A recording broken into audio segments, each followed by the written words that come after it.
What is going on, guys? Wally here with another video, and this one comes in at a request. Someone wanted me to put together a StormCaller Raid build, so I figured I'd do that. So I'm going to go through all my weapons currently, everything that I have equipped, and then I'm going to give you my methodology and why I pick certain perks and how I see them being effective. Again, this is more of a guide, not really a mandatory point, so if you don't like this at all, go ahead and run your own thing. This is just more of a guide for StormCaller. Personally, I think Sunsinger is still more useful in the raid, but that's just me. I did play through the entire thing as a Stormcaller, and I will give you tips and tricks throughout the raid in certain points where I find certain things useful.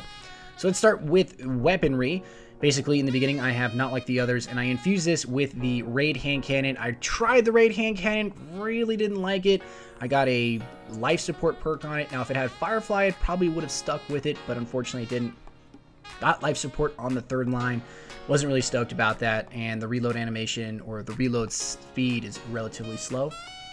With a 10-round mag, even though it hits really hard, I'm more of a scout rifle kind of guy, so I'm sticking with my scout rifle here. Scout rifle comes with the Melissus Maleficarum. Basically, it's a bonus damage against Hive Wizard. You can pick this up from the Vanguard vendor for 850 marks. I see a lot of questions like that all the time. This one you can buy. This is the exact roll.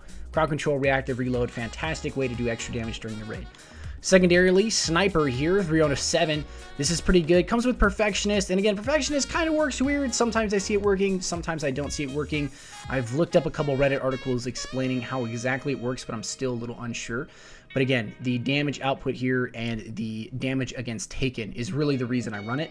It's really good against certain boss fights, and especially when you're trying to do max DPS against Oryx when he's trying to kill the entire raid. That is very, very useful. Cocoon, surprisingly here, is really, really good. I actually really like Cocoon. I feel like Cocoon is going to be needed in hard mode when most of the boss fights are going to be DPS races against the Enrage Timer. I feel like you're going to need Cocoon on almost all your weapons. So, pretty good sniper here. And finally, I'm running the sword. Now again, I don't necessarily recommend this sword. There's not too many times in the raid where you really can pull this out against bosses.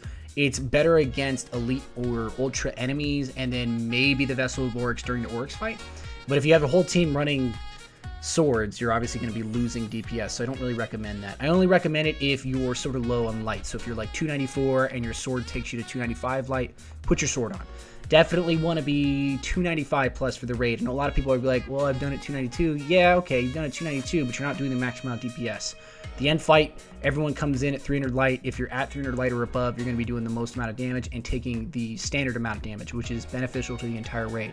It's always my recommendation is to be at the highest light possible in the raid without sacrificing too many assets for your raid team. Standard Ghost here, I just infused it. I'm running a standard build. Now again, this is more or less up to you in terms of which exotic you want to run. I like the Impossible Machines, and the only reason I like it is because it gives me bonus grenade energy on melee hits. I do run feedback on my Stormcaller setup. And of course, it gives you an extra super perk. And Landfall is really good on Stormcaller. For one, it's like an extra 2k, 3k hit that you get off the base, and it blinds enemies that are hit by it. And not a lot of people know about that. It's not written in the tooltip, but I have been testing it. It does blind enemies, which is very useful against some ultras and, of course, low-level enemies.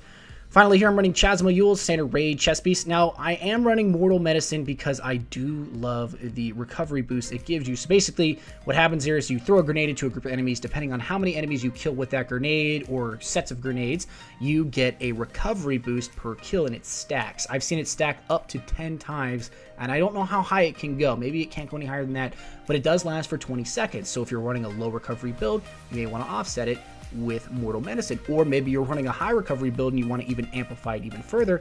Here you go. You can also run Arc Armor, but again, I'm going to be really honest here. I haven't really noticed too much of a difference with this. I think this may add maybe 1 or 2 armor at the most. I don't think it's going to add any more than that. Still relatively useful. I got a good roll here.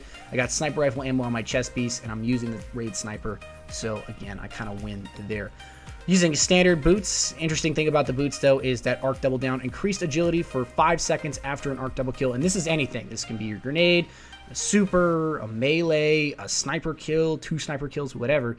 It does stack with almost anything. So it is really, really useful to use. Finally, I have the Bond of the Wormlore. I'm only wearing it because it has 310 defense. And finally, the Numinous Web. And I'm running Taken Imploder on this one because I don't have solar grenades on. So basically, just grenades have a chance to create an orb when killing a Taken enemy. Great. Now, the actual perk distribution, I am running the Storm Grenade. I really like this Storm Grenade. I feel like it's awesome. I run Focus Burst. I've always run Focus Burst since I heard Blink was getting nerfed about a month ago. So I started switching to Focus Burst to get off of Blink. I run Superconductor, and I find Superconductor very useful. But then with the Impossible Machines, I'm getting Superconductor and Landfall. I feel like this is super useful. In terms of melee, you can use Chain Lightning. I don't recommend Amplitude for the range, not in PvE at least. And I am running Rising Storm here, and I like this because you get your ability and melee energy back every single time you get a hit here. So it's very, very useful. I'm running a balanced build of armor, recovery, and agility. I feel like this is the most useful. However, you can change this at your prerogative. I am running Feedback, but you can go to Transcendence. So here is the two difference between Feedback and Transcendence. Feedback is a guaranteed melee during cooldown. So if you get hit, there's a 5-second cooldown where if you get hit by a melee, you can't get it back again, obviously. But it is just it's a free melee, essentially. And that's why I do like it. It does couple with Rising Storm. So you could be kind of just chaining melees if you're getting hit constantly, especially when you're fighting Thrall. It makes sense. However, I could see Pulse Wave being relatively useful. It does boost agility to your allies, and it helps you move around a little bit faster if you're getting wounded. And Transcendence, I tried to use Transcendence, and I do like it. The only problem is you have to keep a mental note that you have to have your full grenade and full melee before you cast your super to get the full effect of this. A lot of times in the raid, that's just not viable because you're going to need your melee or you're going to need your grenade to clear out enemies or do maximum DPS, and you can't sit there and kind of wait for that to come back up to take full benefit of a slower draining super and of course a restore in health. Maybe you can, up to you. Then finally, I am running Arc Web. Now, the reason I run Arc Web is because of the Mortal Medicine perk on the chest piece. That thing will chain everywhere and kill multiple enemies. So a grenade that does a standard of about maybe 6k damage will start doing 10k damage depending on the amount of enemies you throw it into, being incredibly, incredibly useful. I have some people can run Electrostatic Mine if you want the extra agility and of course the extra super. Again, you're in a raid with 6 people. It makes sense. You're going to be kind of holding hands, touching butts, that kind of stuff. It does make sense if you want to get your super back a little bit faster, but I'm more of a guy that I want to see active bonuses when I use them, not the passive ones. And I'll always Perpetual Charge, grenade kills, recharge your melee, melee kills, recharge your grenade. This is also incredibly useful. It does depend on how you choose to build out your Stormcaller. But all in all, that has been my entire build. This is what I've been using for the raid. I really, really like this build so far. There's a lot of survivability. A high recovery, balanced armor, and agility is incredibly useful. And of course, when you start stacking it with armor perks that come off of certain pieces of armor, you can have a lot of fun here to build out your subclass the best way you want to. Again, this has been what I use for Stormcaller for the raid, but I'm curious to know what you guys use. Let me know in the comments below if you guys want more videos like this, specifically for the other two classes. Let me know. You guys are awesome. I'm out. Peace. Hey guys, what is going on? Wally here, and I have a walkthrough video for you today on Gol Roth, the second boss in King's Fall. Now I'm going to walk you through basically our team strategy, and I'm just going to have everything up on screen, and I'm going to give you a commentary going through on our thought process. So